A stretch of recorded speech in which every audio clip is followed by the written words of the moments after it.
আসসালামু আলাইকুম। Golgi body অথবা গোলজি বস্তু এইচএসসি জীববিজ্ঞান এর যে সকল শিক্ষার্থীরা আছো, ওমেগা পরিবারের পক্ষ থেকে তোমাদেরকে জানাচ্ছি আন্তরিক শুভেচ্ছা এবং অভিনন্দন। আজকে তোমাদের সামনে যে লেকচারটি নিয়ে আমি হাজির হয়েছি সেটি হচ্ছে প্লেলিস্টের ক্লাস জীববিজ্ঞান প্রথম পত্রের অধ্যায় 1। তো আজকের ক্লাসটি হচ্ছে তোমাদের গোলগি বডি অথবা গোলজি বস্তুর উপর। তো গোলজি বস্তু থেকে আমাদের প্রশ্ন আসে, তো তোমরা অনেকেই এই প্রশ্নের সম্মুখীন হও যে আসলে কীরকম প্রশ্ন আসবে। তো আমরা সেই অনুযায়ী আজকে সাজিয়েছি পুরো লেকচারটা। গলগি বডি বা গলজি বস্তু কি, এটার নাম কিন্তু আরও অনেক আছে। ধরো লাইপোকন্ড্রিয়া নামে আমরা একে জানি, তারপর অডিওসোম আছে, ডিকটায়োসোম আছে, লাইপোকন্ড্রিয়া, অনেকগুলো নাম আছে। তবে গলজি বস্তু কোষের ভিতরে এমন একটি কোষীয় অঙ্গাণু, এই কোষীয় অঙ্গাণু নিউক্লিয়াসের খুব কাছাকাছি অবস্থান করে অন্যান্য কোষীয় অঙ্গাণুর কাজগুলোকে নিয়ন্ত্রণ করে। তো আমরা দেখব আজকে যে গলগি বডি 1898 সালে একজন সায়েন্টিস্ট ছিলেন, তার নাম হলো ক্যামিলো গলগি। 1898 সালে এই সায়েন্টিস্ট পেঁচা কিংবা বিড়ালের চোখের স্নায়ু কোষের ভিতরে সর্বপ্রথম এই অঙ্গাণুটি দেখতে পান, অর্থাৎ গলজি বস্তুকে উনি আইডেন্টিফাই করেন এবং নামকরণ করেন গলগি অ্যাপারেটাস বা গলজি বস্তু অথবা গলগি বডি। তবে বিজ্ঞানী ডার্লিংটন এবং বিজ্ঞানী ফ্যালেক্স তারা আবার আনুবীক্ষণিকভাবে গলগি বডুকে উপস্থাপন করেন এবং গলজি বস্তুর ভিতরে কি কি আছে সেই বিষয়গুলো তারা আনুবীক্ষণিক গঠনের মাধ্যমে তুলে ধরেন, এবং তারাই মূলত গলজি বস্তুর নাম দিয়েছিলেন অ্যানাদার যে নিকনেম বা ডাক নাম লাইপোকন্ড্রিয়া, ইডিওসোম অথবা dictyosome. So my dear students, Golgi বস্তু আসলে কি? নিউক্লিয়াসের কাছে অবস্থানকারী সুতাকৃতির কিংবা চৌবাচ্চাকার অথবা ভ্যাসিকল কিংবা ভ্যাকিউল সমন্বয়ে গঠিত একটি কোষীয় অঙ্গাণু হচ্ছে গলজি বস্তু, যেটা পেঁচা এবং বিড়ালের চোখের স্নায়ু কোষের ভিতরে সর্বপ্রথম দেখেছিলেন সায়েন্টিস্ট ক্যামিলো গলগি 1898 সালে। এই গলজি বস্তুটা, যেহেতু আমরা এটার আবিষ্কার সম্পর্কে জেনে গেছি গলজি বস্তু, সো তোমরা যদি এটা জাস্ট একটু ফিগারটা দেখতে চাও, যেটা অনেকটা তোমার রাউটারের মতো, আবার কিছু আছে এরকম চৌবাচ্চাকার, মানে এরকম লম্বা করে, এই যে এইরকম ডিজাইনেরও রয়েছে গলজি বস্তু। ওকে, সো এখানে তুমি যদি একটু ছোট করে দাও এটা হচ্ছে ভ্যাসিকল, আর একটু বড় করে দিলে সেটার নাম কি হবে? ভ্যাকিউল। ঠিক আছে, সো আমরা এখানে ভ্যাকিউল দেখতে পাচ্ছি, look at as a vacuole, আর এগুলোর নাম কি? ভ্যাসিকল। ঠিক আছে, সো গলজি বস্তুর এখানে যে নামগুলো তুমি যদি পড়ো, যে এটার নাম হচ্ছে তোমার সিস্টার্নি। সিস্টার্নি একটু বড় আকৃতির, যেটা টিউব সদৃশ, এটাকে বলা হয়, যেটা আমরা জানি যে চৌবাচ্চাকার, এটার নাম কি? এটার নাম হচ্ছে তোমার সিস্টার্নি। তো বা টিউবিউলও বলা হয়, সিস্টার্নি বা টিউবিউল। আর এগুলো হচ্ছে তোমার ভ্যাকুয়াল, এগুলোর নাম কি বলতো? এগুলোর নাম হচ্ছে ভ্যাকুয়াল, এই যে ভ্যাকুঅল। ওকে, আর এইগুলোর নাম হচ্ছে তোমার ভ্যাসিকল। কি নাম?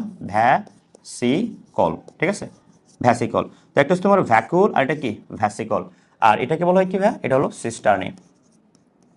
সিস্টার্নি, ঠিক আছে, বা টিউবিউলও বলতে পারো। তাহলে এখানে সিস্টার্নি পাইলা, ভ্যাসিকল পাইলা, ভ্যাকুয়াল পাইলা। ঠিক আছে, তো আমি যদি তোমাদেরকে এখানে দেখাই, এই দেখো এটা যেটা একটু ডট সদৃশ, ঠিক আছে, ডট সদৃশ, এটাকে বলা হয় ভ্যাসিকল। কি বলবো আমরা?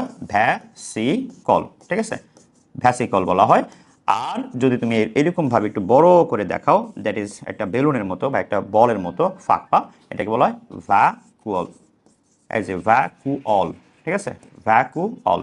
আর যেটা তোমার সুতার মতো বা টিউবের মতো চৌবাচ্চাকার, সেটাকে আমরা বলবো সিস্টার্নি বা টিউবিউল। তাহলে তিনটা অংশ নিয়ে বেসিক্যালি গলজি বস্তু গঠিত হয়ে থাকে। তবে যারা মেডিকেল পরীক্ষা দিবা তারা কিন্তু গলজি বস্তুর বিশেষ করে ভৌত এবং রাসায়নিক ধর্ম কিংবা ফাংশন অথবা কাজগুলো ভালো করে মুখস্থ করতে হবে। কারণ গলজি বস্তু আসলে একটা নাম না, এটা একটা আবেগ। কারণ এই গলজি বস্তু থেকে অনেকগুলো কোষীয় অঙ্গাণুর গঠন হয়ে থাকে, এবং অনেকগুলো কোষীয় অঙ্গাণু গঠিত হইতে যে সকল ম্যাটেরিয়ালস প্রয়োজন হয় সেটা কিন্তু গলজি বস্তু থেকেই এসে থাকে। ঠিক আছে, so my dear students, Golgi বস্তু হচ্ছে সিস্টার্নি, ভ্যাসিকল এবং ভ্যাকুয়াল সমন্বয়ে গঠিত একটি সুতাকৃতির কিংবা টিও সদৃশ অথবা চৌবাচ্চাকার একটি অঙ্গাণু, যেটি আবিষ্কার করেছিলেন 1898 সালে।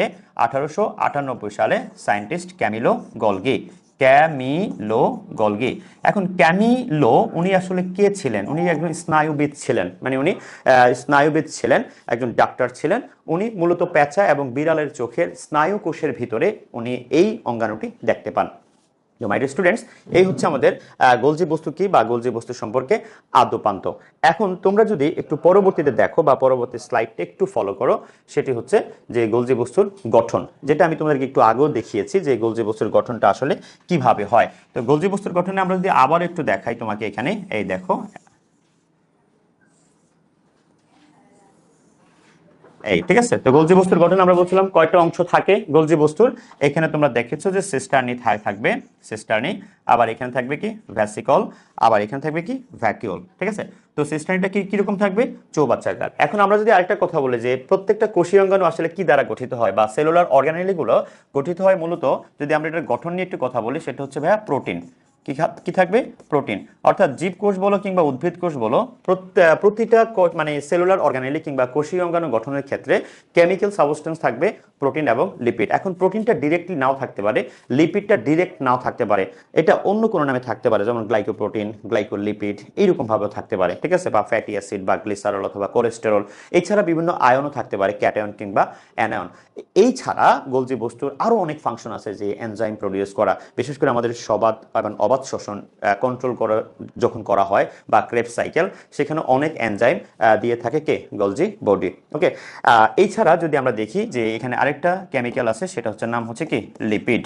লিপিড, তো এটা আসলে আমাদের একাডেমিক সেকশনে কখনো এটা আমাদের পরীক্ষায় আসবে না গোলজি বস্তু থেকে, যে গোলজি বস্তুর গঠন আসলে কি বা কিভাবে গঠিত হয়ে থাকে। তাহলে গোলজি বস্তুর পার্টস হলো মূলত কয়টা হয়, তিনটা। একটা হচ্ছে তোমার যেটা বলছি আমরা সিস্টার্নি বা টিউবিউল, আরেকটা হচ্ছে তোমার ভ্যাসিকল, আরেকটা হচ্ছে কি ভ্যাকুয়াল। তা এই তিনটা পার্ট তুমি একটু দেখে নিতে পারো বই থেকে, ঠিক আছে। তাহলে গোলজি বস্তুর গঠন হচ্ছে মূলত এইটুকুই আছে, আর বেশি আমাদের বইয়ে নাই। আর যারা মেডিকেল পড়বা তারা অবশ্যই লাইন বাই লাইন প্রত্যেকটা ওয়ার্ড, বিশেষ করে সিস্টার্নির দৈর্ঘ্যগত, প্রস্থগত, ভ্যাসিকল কিংবা ভ্যাকুয়াল, এদের ফাংশন কি, একে অপরের সাথে কিভাবে কানেক্ট হয়, এই বিষয়গুলো তোমরা একটু দেখে নিবা, ঠিক আছে। তো গোলজি বস্তুর সামারিটা হচ্ছে বা গঠনের সামারি হচ্ছে এই তিনটা পার্ট থাকবে, এবং কেমিক্যাল সাবস্টেন্স হিসেবে প্রোটিন, লিপিড, কোলেস্টেরল এবং গ্লিসারাইড কিংবা ফ্যাটি অ্যাসিড, এই সব থাকবে, যা সবই কি কার্বোহাইড্রেট। আমরা এখন নেক্সট যে কোশ্চেনটা দেখব, সেটা হচ্ছে গোলজি বস্তু সম্পর্কে। নেক্সট যে কোশ্চেনটা, সেটা হচ্ছে গোলজি বস্তুকে ট্রাফিক পুলিশ বলার কারণ কি, মানে গোলজি বস্তুকে আমরা কেন ট্রাফিক পুলিশ বলে থাকি, এটা কি এমন কাজ করে থাকে গোলজি বস্তু। চলো আমরা দেখি গোলজি বস্তুকে ট্রাফিক পুলিশ বলার কারণ কি। এটা অনেক বেশি ইম্পর্টেন্ট কোশ্চেন।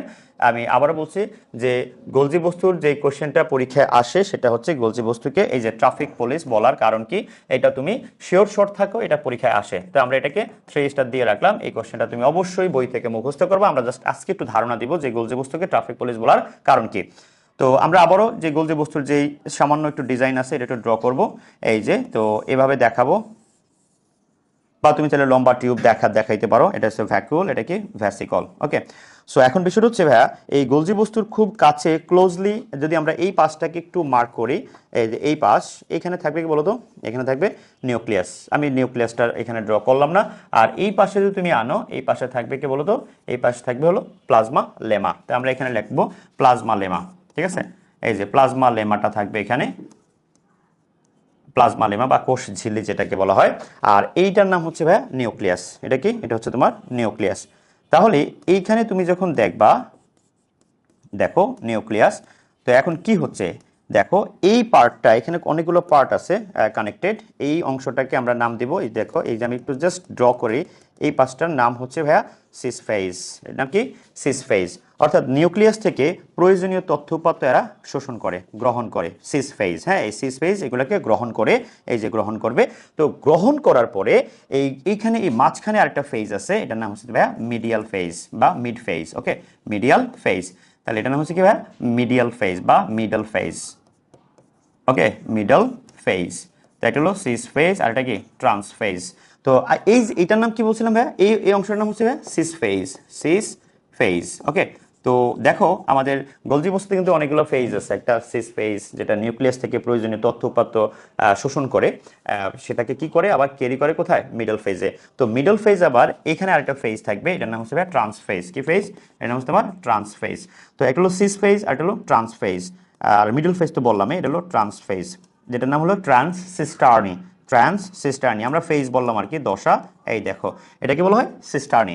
তো এবার এটা হলো সিস সিস্টার্নি, মিডল সিস্টার্নি, এটা কি ট্রান্সসিস্টার্নি, কারণ সিস্টার্নি দিয়েই মূলত কাজগুলো হয়ে থাকে, দ্যাট ইজ আ ফাংশন।